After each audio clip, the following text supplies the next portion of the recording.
अल्लाहुम्मा सल्ली अला सय्यदिना मुहम्मद। अस्सलाम वालेकुम। कुरानिक इन्फॉर्मेशन के इस प्लेटफॉर्म से मैं हूँ सबा जुनैद। मेरा ताल्लुक़ टीचिंग के शोबे से है और मैं एमए इस्लामिक स्टडीज़ हूँ। जैसा कि आप जानते हैं कि अपने इस चैनल पर हम कराची बोर्ड के तालिब इल्मों की सहूलत के लिए उनके सिलेबस के सवालात के जवाबात अपलोड करते हैं। और आपके इल्म में ये बात भी होगी कि इस्लामियत की बुक इस साल चेंज हो गई है, यानी कि ईयर 2021 में जो इस्लामियत की बुक हमारे हाथ में है वो बिल्कुल चेंज हो चुकी है और उसमें बहुत सारी चीज़ें तब्दील हो गई हैं। तो आज हम उस नई किताब का इंट्रोडक्शन आपके सामने देंगे ताकि आप उस किताब को अच्छे से समझ सकें। इसके साथ ही अपने आइंदा लेक्चर्स में हम इस किताब से रिलेटेड मुख्तलिफ़ सवालात के जवाबात और जो इसमें आयात और अहादीस आई हैं उनके बारे में मुकम्मल तफसील फ़राहम करेंगे। तो आइए और जानते हैं इस किताब में क्या तब्दीली हुई है और इस नई किताब में कौन सी चीज़ें पॉजिटिव हैं और कौन सी एक दो चीज़ें नेगेटिव हैं। जी वीवर्स, ये है हमारी इस्लामियत का फ्रंट पेज और जैसा कि आप देख रहे हैं कि हमारी इस्लामियत की बुक का फ्रंट पेज बिल्कुल तब्दील हो चुका है और यहाँ पर वाज़े लिखा आ रहा है नए निसाब के मुताबिक और इसके साथ ही आजमाइशी अशार।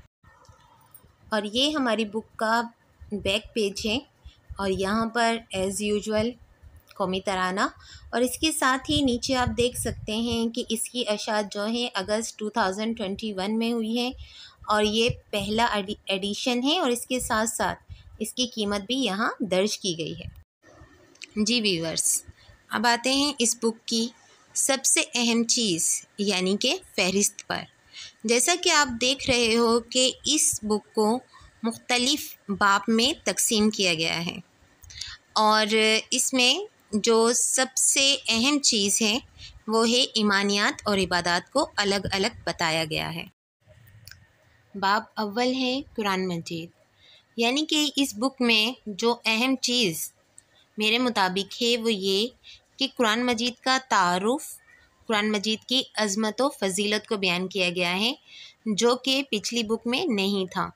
कुरान मजीद को बहुत ही मुख्तसर अल्फाज में पिछली बुक में बयान किया गया था, लेकिन इस बुक की अहम और इम्पॉर्टेंट बात यह है कि इसमें कुरान मजीद का पूरा तारुफ़ बयान किया गया है और इसके साथ कुरान पाक में से 20 आयत को मुंतखब किया गया है जो कि रोज़मर्रा ज़िंदगी के मुख्तलिफ़ अहकाम को कवर करती है।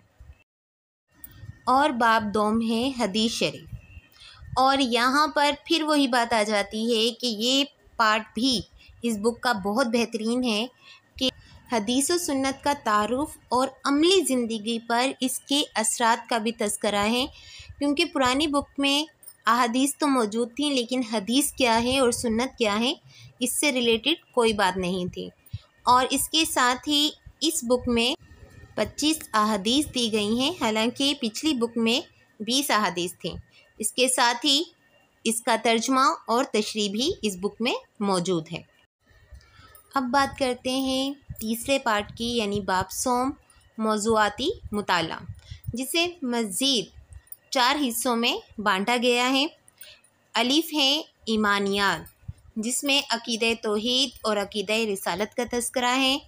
बे है इबादत, जिसमें इबादत की अहमियत व अफादियत और इसके साथ साथ जहाद का तज़किरा मिलता है। तीसरा पार्ट यानी कि जीम है सीरत तैयबा, जिसे मज़ीद 6 हिस्सों में बांटा गया है।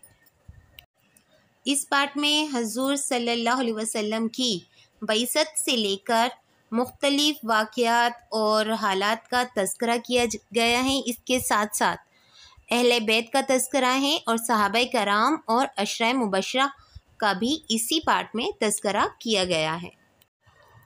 अब बात करते हैं इस बुक के चौथे हिस्से यानी कि बाब चहारुम की, जो है हिदायत के सरचश्मे। जैसा कि आपको स्टार्टिंग में मैंने बताया था कि इस बुक की कुछ अच्छी बातें हैं तो कुछ नेगेटिव पॉइंट भी हैं। जैसे कि यहाँ पर आप देख रहे हो कि 4 हस्तियों का तज़किरा है, इसमें से सरफ़हरिस्त हैं सैयदना इमाम हुसैन रज़ी अल्लाह ताला अन्हा। इसके साथ ही तज़किरा है हज़रत अबू उबैदा बिन जर्राह रज़ी अल्लाह ताला अन्हु। लेकिन इसके साथ यहाँ पर तज़किरा किया गया है जाबिर बिन हयान का, जो कि एक साइंसदान थे। यहाँ तक भी बात समझ में आती है। लेकिन जिस चौथी शख्सियत का तज़किरा हमारी इस बुक में है वो हैं हज़रत मोहम्मद राशिद रोज़ा धनी रहमतुल्लाह अलैह। इनका नाम बहुत कम सुना है और यकीन जानिए मैंने इससे पहले नहीं सुना। शायद आप में से किसी ने सुना हो, लेकिन इनको इस्लामियत की बुक में शामिल करना मेरी समझ में नहीं आया। लेकिन बहरहाल ये बुक बहुत अच्छी है और उम्मीद है कि ये बुक तालिब इल्मों के लिए बहुत मुफीद साबित होगी, क्योंकि इसको जितना मैंने मुताल्ला किया है इस बुक में बहुत अहम चीज़ें मौजूद हैं। व्यूअर्स, अभी आपने इस बुक की फ़हरिस्त को समझा, जाना, और क्योंकि इस बुक को समझाने का मकसद ये है कि अब जो हमारे कराची बोर्ड के तालिब इल्म हैं वो ज़्यादा प्रॉब्लम में ना रहें और उन्हें इस बुक की अच्छे से समझ आ जाए।